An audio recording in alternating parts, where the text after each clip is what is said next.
Ada yang namanya UNESCO Global Geopark. Itu adalah salah satu bidang yang ditangani, yang diakui di bawah pengelolaan UNESCO. Taman Bumi ya. Taman Bumi yang di Indonesia ini hanya ada 12, Naomi. Hanya ada 12 dan kita beruntung punya satu. Danau Toba atau kaldera Toba ini kan hasil dari pertumbukan 3 lempengan bumi. Ketiga-tiganya crash, mengalami benturan, kemudian mengalami cuatan ke atas. Waduh, kalau pariwisata selfie-selfie ini sebenarnya itu sudah mulai ditinggalkan dunia sekarang.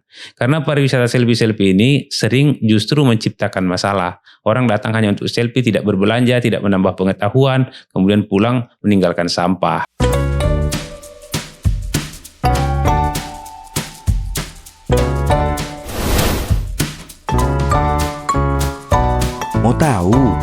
Mau tahu aja. Halo Sobat Mistar, kembali lagi bersama saya Naomi Adisti dalam podcast Mau Tahu Aja. Destinasi utama salah satunya itu ialah Kaldera Toba yang menawarkan pemandangan yang begitu indah. Tapi bukan hanya sebatas pemandangan, Kaldera Toba ini juga memiliki nilai geologis dan budaya yang begitu luar biasa. Nah, perbincangan kita kali ini akan begitu menarik bersama pihak UNESCO yang akan memberikan wawasan ataupun insight seputar pariwisata ataupun pengembangan yang berkelanjutan. Di sini udah ada bersama kita Bapak Tikuan R. Siregar selaku Badan Pengelola Toba Kaldera UNESCO Global Geopark. Halo Pak, selamat pagi menuju siang. Selamat pagi Naomi. Selamat pagi. Oke, ini Pak Tikuan R. Siregar ini. Iya. Saya naknya manggil Pak atau Bang ini, Pak? Lebih bagus Bang biar tetap Bang muda. Ya. Tampil lebih muda. Ya. Oke, ini perjalanan ke sini gimana, Bang? Lancar sekali. Tak bagaimana tiba-tiba jalan-jalan kita lenggang, ini mungkin masalah dampak ekonomi juga ya. Efisiensi. Efisiensi ya. Tapi lancar, itu pula hikmahnya ya. Oke Bang, berbicara mengenai Kaldera Toba ini mungkin mengingatkan saya untuk wisata aja terus bawaannya Bang kalau Kaldera Tobanya.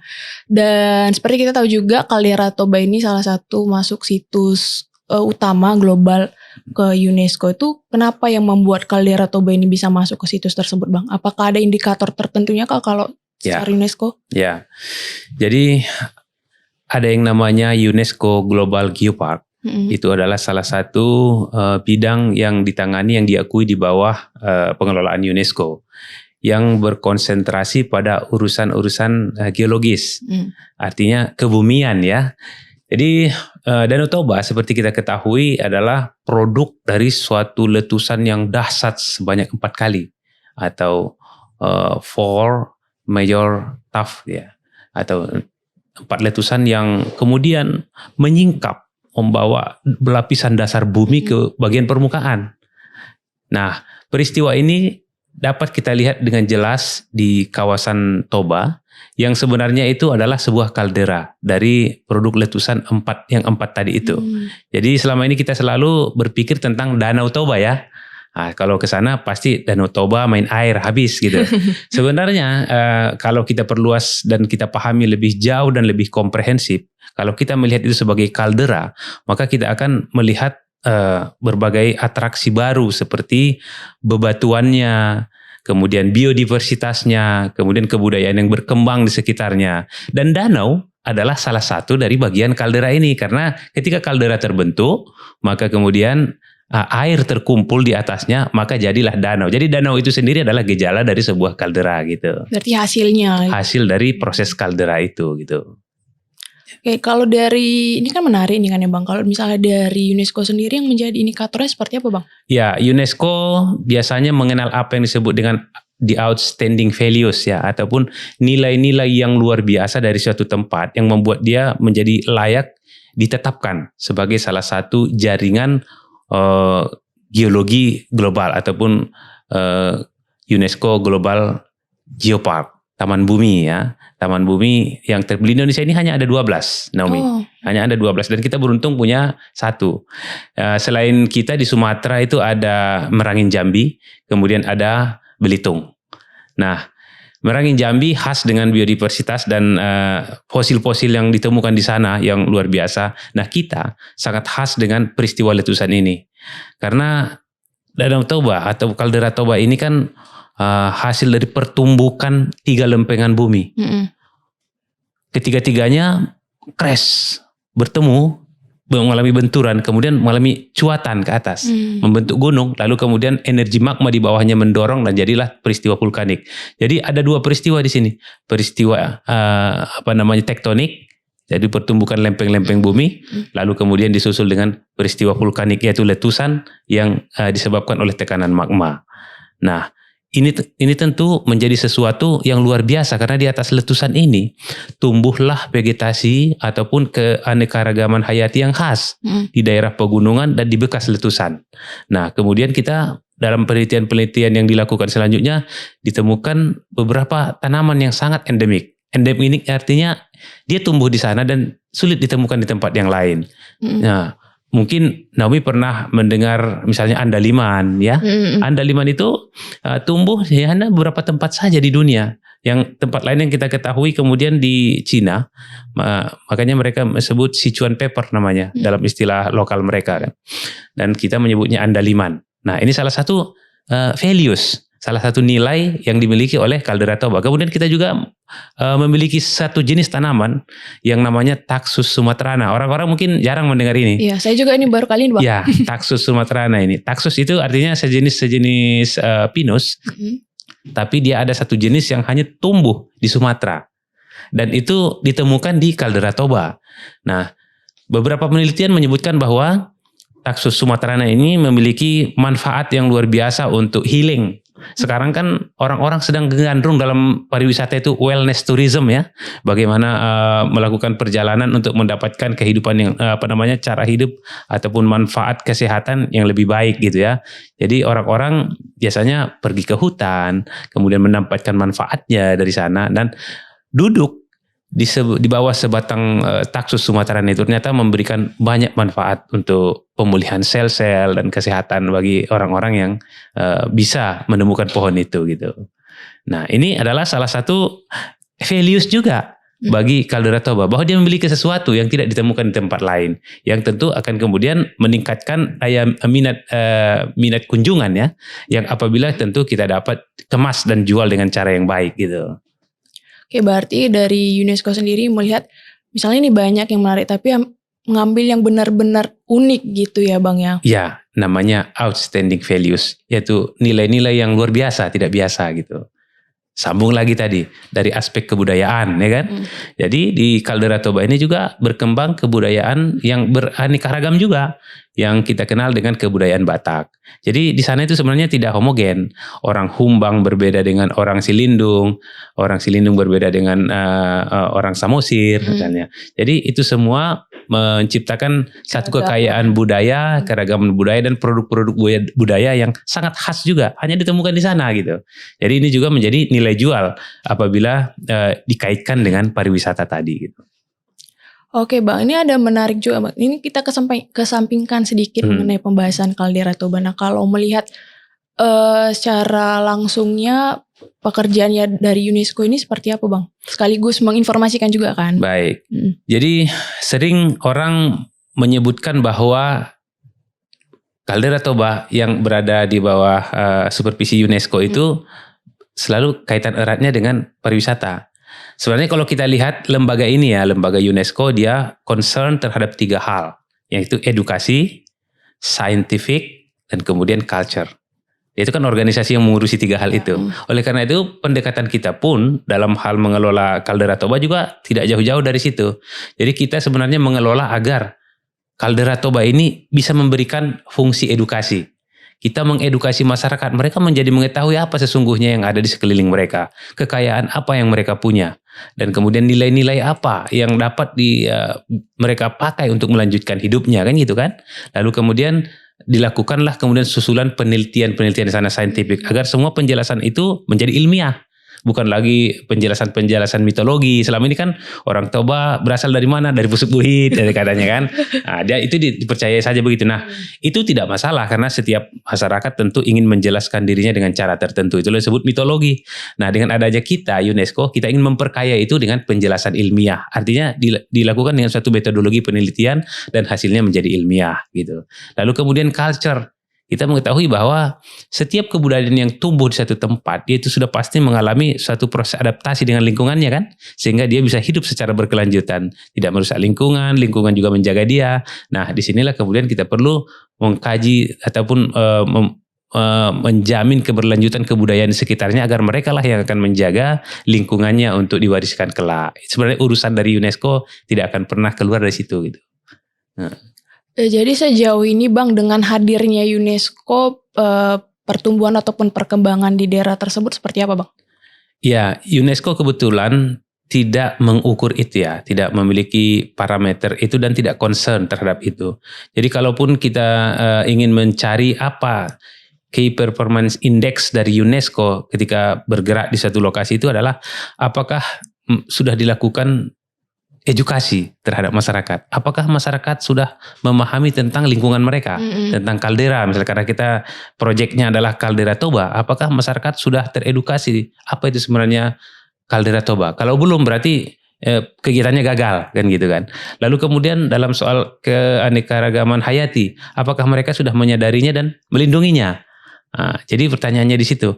Kalau kemudian soal kebudayaan, apakah mereka tetap dapat melestarikan kebudayaannya? Nah, mengenai apakah terjadi pertumbuhan ekonomi dengan kegiatan kita ini, itu adalah dampak sesungguhnya.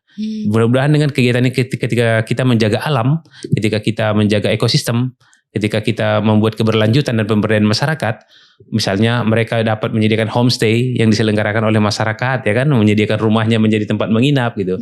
Maka di situ kita mengharapkan adanya pertumbuhan ekonomi yang sampai berdampak kepada masyarakat bawah, bukan hanya di industri pariwisata saja gitu, tapi juga pada masyarakat bawah. Sebenarnya concern kita di situ, karena kalau industri pariwisata itu leading sektornya kan dinas pariwisata.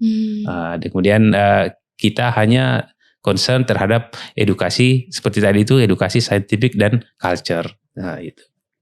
Terkait ini, tadi kan Abang sempat menyinggung mengenai edukasi. Nah, tentu kita kalau mengedukasi masyarakat ini kan tentu melakukan suatu proses juga ya Bang. Nah, dalam mengedukasi masyarakat ini ada nggak sih menemukan tantangan tersendiri mungkin dari segi masyarakat yang lebih mempercayai segi budaya, mengesampingkan dari segi ilmuwan seperti itu Bang?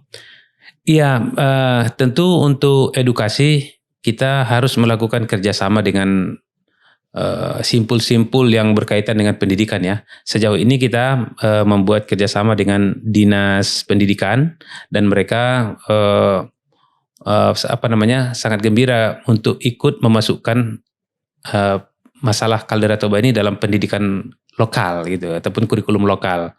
Kemudian kita juga bekerjasama dengan gereja, dengan uskup ya, dengan Eporus dan jaringan-jaringan komunitas yang selama ini beraktivitas di Danau Toba. Kemudian ada juga kegiatan-kegiatan yang dilakukan kita lakukan ke anak-anak, terutama sasaran kita sebenarnya anak-anak, agar mereka mendapatkan pemahaman tentang Kaldera Toba dengan menggunakan media-media boneka, media-media peraga gitu, agar mereka paham bahwa peristiwa di Kaldera Toba ini begini loh gitu dah. Jadi mereka tahu dan dengan mengetahui mereka kemudian bisa menjaganya, karena kalau kita nggak kenal kita tidak bisa mencintainya kan. Jadi kita pada saat ini berada pada tahap bagaimana menggerakkan hati anak-anak ini, terutama anak-anak ya, agar mereka mengenal apa sesungguhnya yang terjadi di lingkungan mereka, dan dengan demikian mereka bangga padanya, lalu kemudian mencintainya dan kemudian kelak akan menjadi bagian dari yang menjaganya gitu. Itulah ruang lingkup edukasi yang selama ini kita jalankan. Jadi lebih banyak kepada generasi murid terutama SD dan SMP. Dalam waktu dekat ini juga kita akan mencoba membuat kompetisi agar mereka menuliskan tentang pandangan mereka mengenai Kaldera Toba. Nanti kita buat semacam kompetisi, nanti ada pemenang-pemenangnya, diberikan hadiahnya gitu. Jadi memarak-marakkan isu tentang Kaldera Toba agar betul-betul dapat mereka pahami dalam pandangan anak-anak gitu. Sejauh ini ada nggak sih Bang keterlibatan langsung dari masyarakat lokal, khususnya mungkin dari anak-anak muda yang juga ikut nih mau berpartisipasi? Ada. Jadi di sana juga kita punya lembaga namanya Toba Youth. Itu juga berada di bawah struktur Badan Pengelola Toba Kaldera UNESCO Global Geopark. Jadi mereka bergerak juga khususnya dalam membuat bentuk-bentuk kegiatan bersama anak-anak muda yang lain dalam kaitan isu-isu pendidikan, isu-isu sains dan kebudayaan. Jadi mereka kadang-kadang buat event, buat camping bersama yang nanti materinya juga adalah menyangkut kegiatan-kegiatan yang terkait dengan bagaimana melestarikan Danau Toba gitu. Jadi anak-anak mudanya masuk, dan apabila ada anak-anak muda di Toba yang ingin bergabung dengan Toba Yachts itu bagus sekali. Jadi bisa mereka menggagas kegiatan-kegiatan yang mendukung misi UNESCO gitu. Oh, itu lebih ke volunteer gitu ya Bang atau gimana? Ya, volunteer. Jadi kesukarelawanan mereka saja untuk berkumpul di organisasi itu, kita mewadahinya saja. Jadi mereka lah yang menggagas apa yang akan dilakukan dan kita mungkin mensupervisi ya.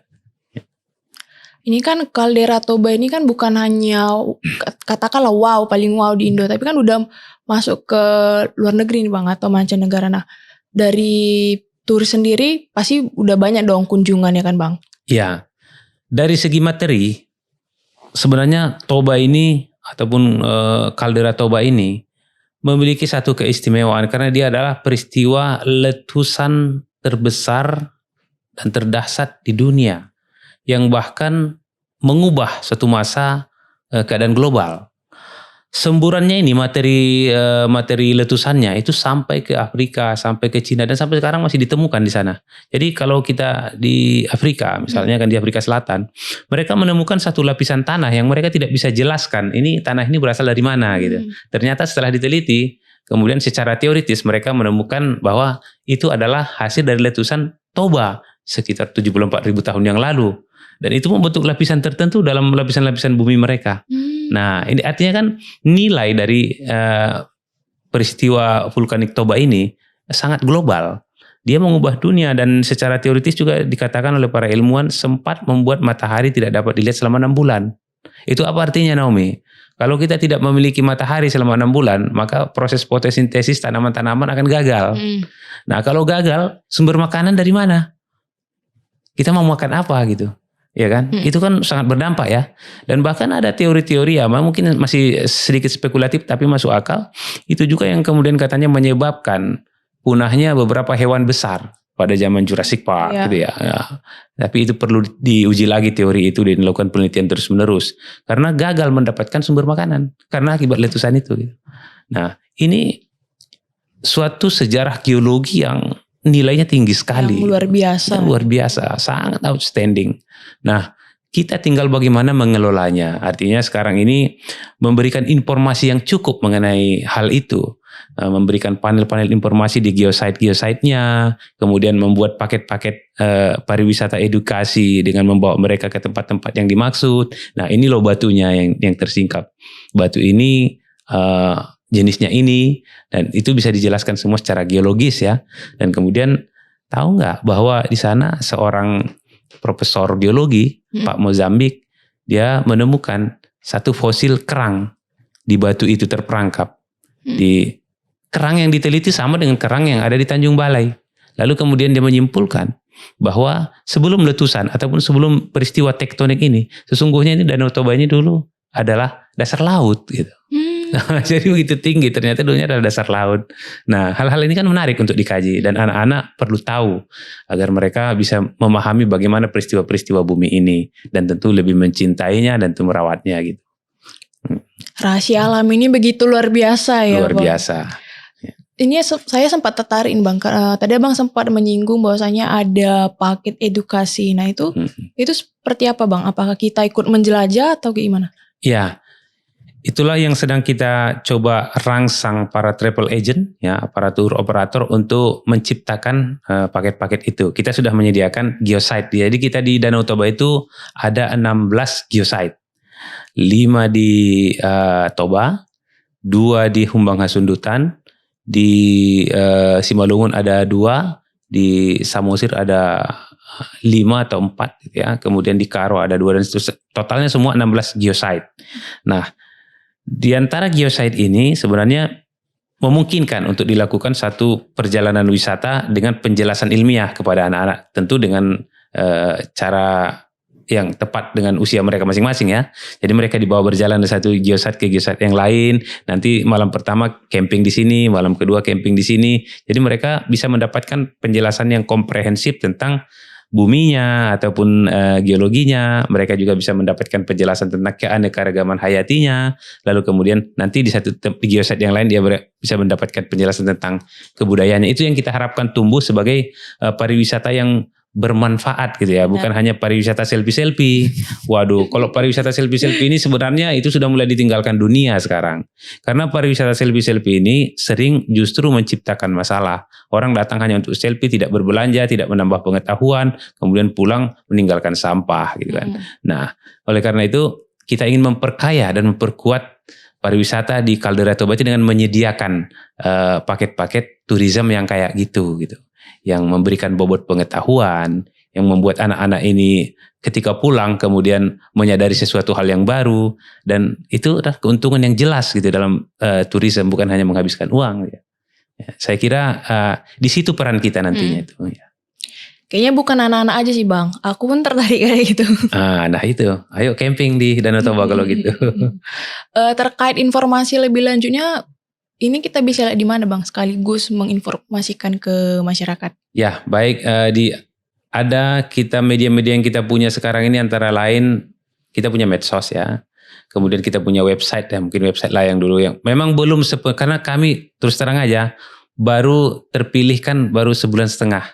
Jadi baru dalam tahap membenahi berbagai hal termasuk website yang mau di-develop karena website ini sekarang ini memadai untuk informasi awal, tapi mungkin akan perlu dikembangkan lebih baik lagi, yaitu tobacalderageopark.id org.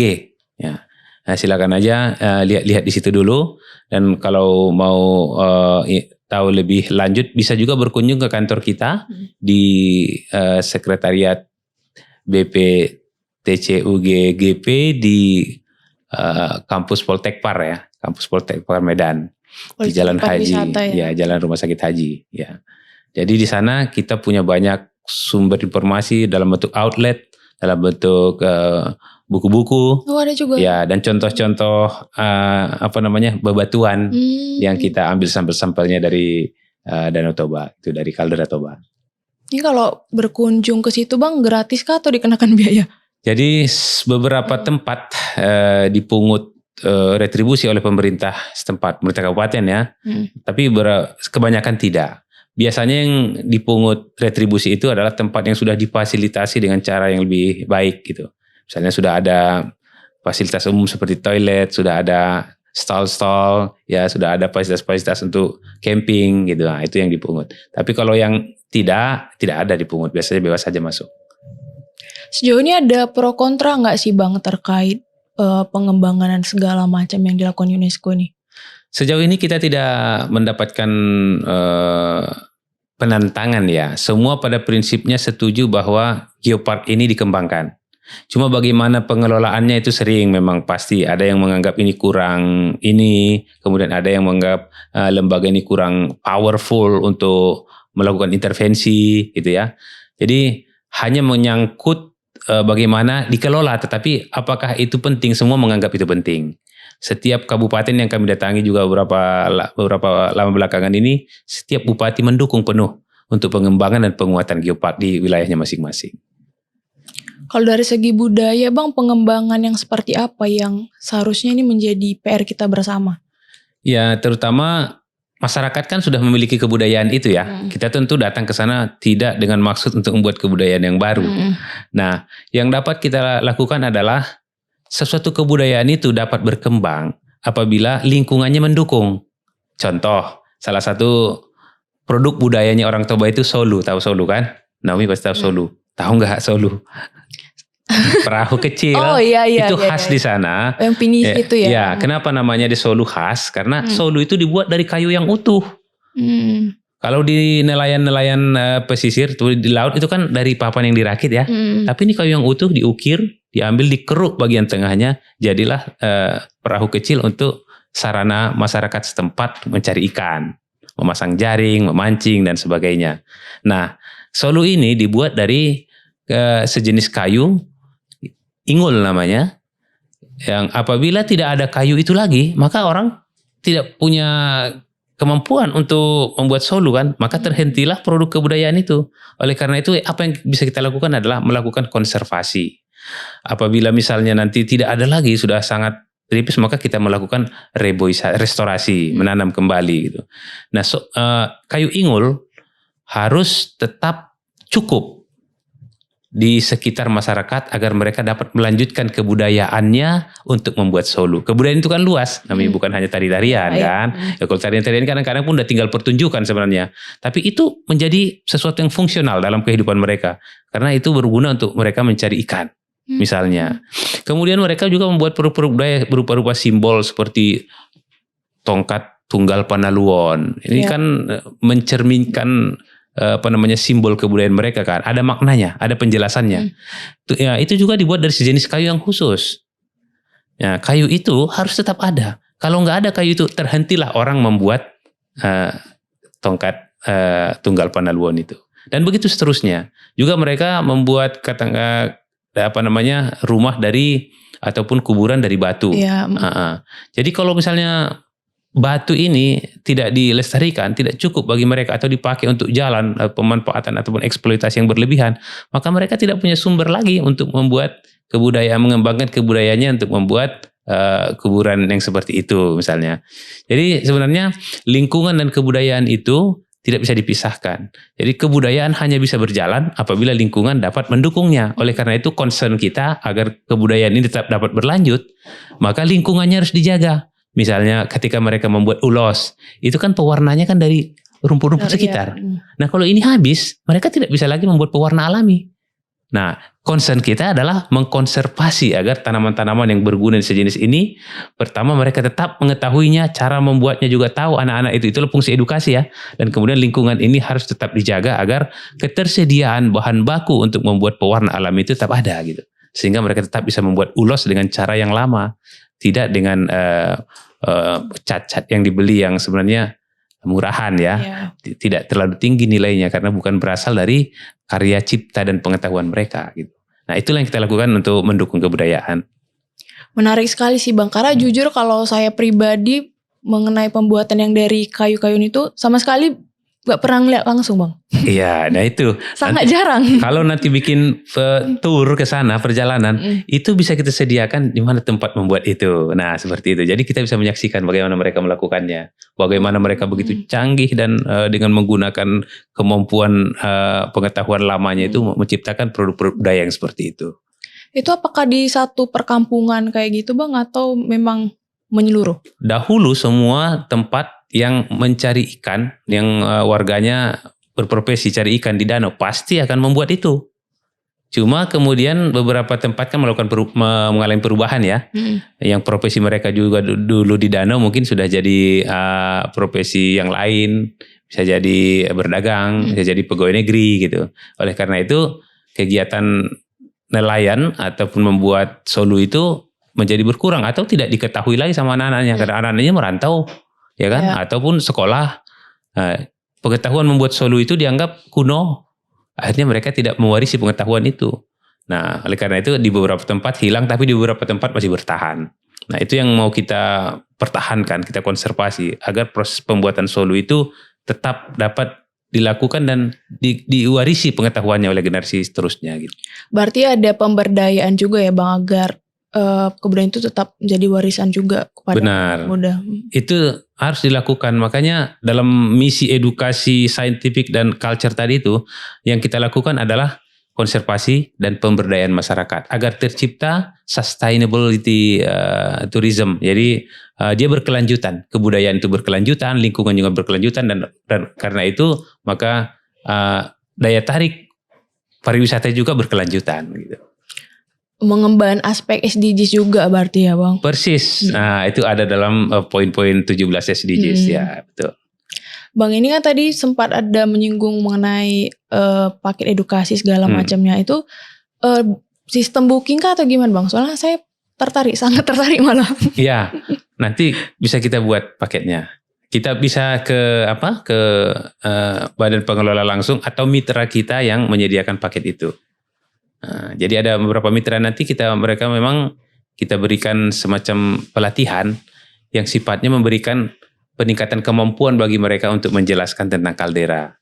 Karena kan tidak semua yang memiliki spesifikasi kemampuan itu. Jadi ada semacam sertifikasi kompetensi yang kita berikan ke para pemandu-pemandu khusus ataupun pengelola paket tour. Atau kalau mau mandiri juga bisa. Kalau udah dengan pengetahuan yang cukup sebelum berangkat kan banyak sekarang pakai solo travel ya. Tapi memang ya kelemahannya mungkin nanti di fasilitas. Kita nggak tahu di mana menginap. Kemudian sekarang ini udah ada homestay-nya di mana, homestay yang dikelola oleh masyarakat gitu ya. Ada di beberapa tempat yang menjadikan itu dan itu bisa kita informasikan. Infonya dari website itu tadi ya Bang? Di website kalau ada yang berkembang lebih jauh bisa langsung interaksi dengan kita juga bisa. Ke kantor juga bisa. Kalau di website mungkin ada beberapa hal yang belum tercover ya karena masih dalam tahap pengembangan sekarang. Ini kita agak melipir sedikit Bang mengenai lingkungan karena tadi Abang ada sempat mention mengenai konservasi. Nah, kalau khususnya di daerah tersebut yang menjadi concernnya itu mengenai lingkungan apa Bang? Terutama lingkungan alam ya. Kalau lingkungan alam tentu kita concern terhadap bagaimana agar masyarakat itu tetap dapat memanfaatkan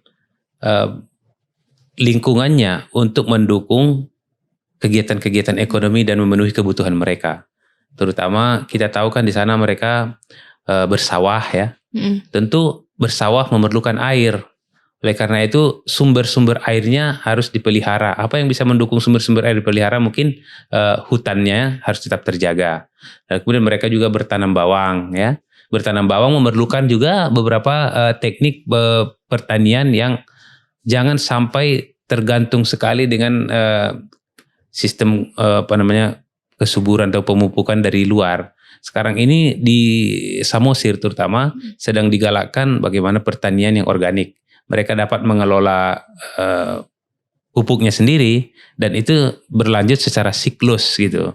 Tidak terlalu eksploitatif. Jadi kesuburan itu kembali bersiklus balik ke tanah lagi, dipanen balik ke tanah lagi gitu. Dan mereka sudah diajari tentang atau dilatih membuat pupuk dengan kemampuan sendiri. Itu antara lain yang bisa kita lakukan agar lingkungan mereka tidak menjadi sasaran eksploitasi oleh mereka sendiri. Nah, misalnya dengan pestisida yang berlebihan, yang membuat kesuburannya berkurang. Nah, ketika membuat kesuburannya berkurang, mereka akhirnya memerlukan pupuk lebih banyak lagi. Nah, akhirnya kan pertanian mereka menjadi pertanian yang tinggi cost-nya.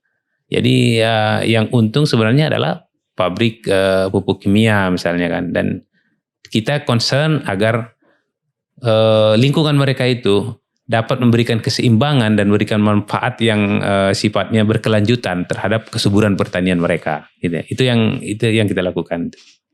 Berarti sejauh ini masih mengedepankan pemberdayaan dari masyarakat itu sendiri ya Bang? Ya, sebenarnya pemberdayaan itu ada di masyarakat. Jadi pelakunya juga harus mereka. Kalau kita orang luar, kita tidak lebih tahu loh dari mereka. Tapi bahwa mereka mau memahami secara komprehensif apa yang terjadi pada mereka dan pelakunya kemudian adalah mereka, paling kita hanya menambah tentang inovasi. Misalnya mereka memiliki tanaman mangga yang khas. Selama ini kan begitu panen mereka langsung jual. Masa jualnya kan singkat ya. Karena buah mangga kan nggak bisa bertahan lama. Benar. Akhirnya harga jatuh misalnya. Nah, kita ingin memberikan kepada mereka suatu inovasi bagaimana mengolah mangga pasca panen menjadi produk-produk turunan gitu ya, yang bisa disimpan bertahan lebih lama. Jadi mangga itu bisa dijual sepanjang musim, sepanjang tahun gitu. Nah, hal seperti ini sebenarnya yang mereka perlukan. Ya, kalau menyangkut pertanian mangga, mereka lebih tahu bahkan mangga mereka itu sangat khas. Biasanya Naomi, mangga ini subur di dataran rendah dan panas. Iya benar. Nah, tapi di sana ada satu jenis mangga namanya macam-macam mereka sebut. Ada bilang mangga parapat, ada bilang mangga haranggau. Sebenarnya saya lihat sama saja sesuai nama daerahnya aja. Dan itu unik di dataran tinggi gitu. Dan buahnya banyak lagi. Nah, itu saya kira salah satu keunggulan di Kaldera Toba juga yang kita identifikasi. So, sejauh ini ada melibatkan pihak asing nggak Bang atau pihak luar? Ya, dalam hal pengelolaan badan ini tentu UNESCO bertindak sebagai supervisi. Mereka memberikan protokol pengelolaan yang harus kita ikuti sebagai syarat dari keanggotaan kita di UNESCO. Nah, oleh karena itu setiap sekian tahun kita itu diwajibkan untuk mengisi revalidasi namanya atau progress report yang kemudian mereka analisis dan mereka berikan penilaian. Berdasarkan itulah kemudian kita akan ditetapkan apakah masih tetap keanggotaannya di UNESCO atau tidak.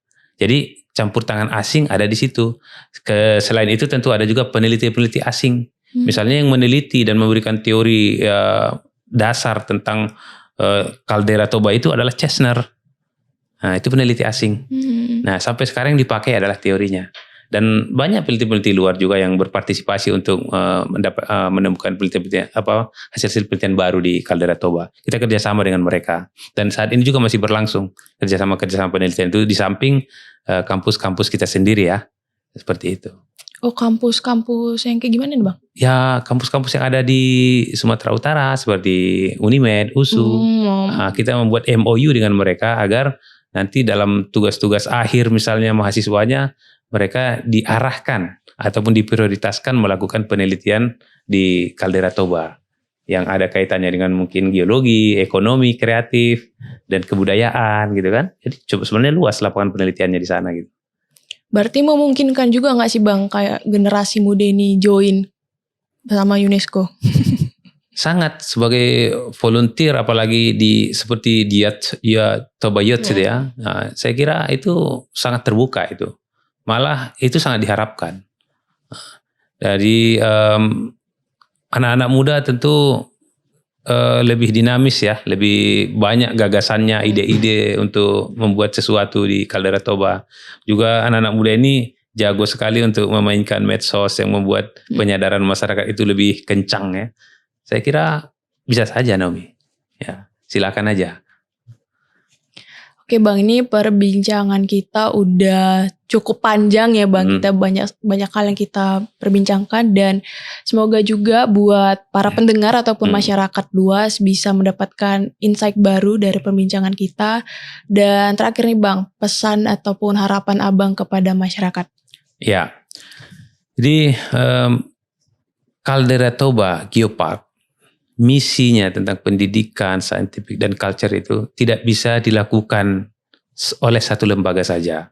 Di sini kita akan berharap bahwa misi ini kita kerjakan secara kolektif dan kolaboratif. Apalagi Pak Gubernur kita ini sekarang kan sangat memuliakan kata kolaborasi ya. Saya kira memang ini tepat karena setiap pihak harus mengambil peran untuk terutama yang ada di sekitar kawasan 7 kabupaten di kawasan Danau Toba ya.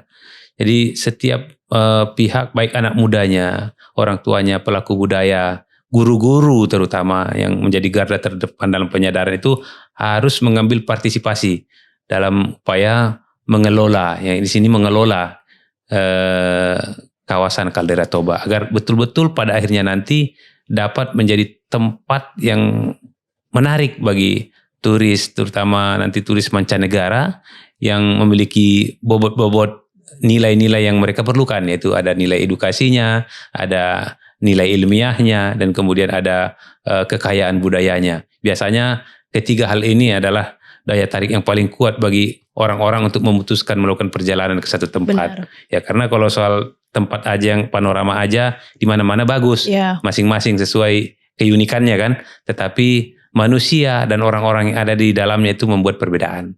Jadi kita berharap datang ke Danau Toba nanti kita mendapatkan kedamaian, disambut dengan ramah dan kemudian disajikan tentang kekayaan bumi, biodiversitas dan keunikan budayanya.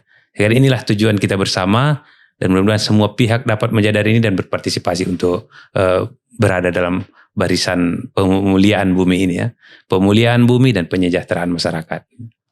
Oke, terima kasih Bang buat waktu dan kesempatannya. Oke Sobat Mistar, demikianlah perbincangan kita seputar kaldera Toba. Pesan untuk masyarakat sekitar maupun kamu pastinya tetap jaga alam dan cintai bumi.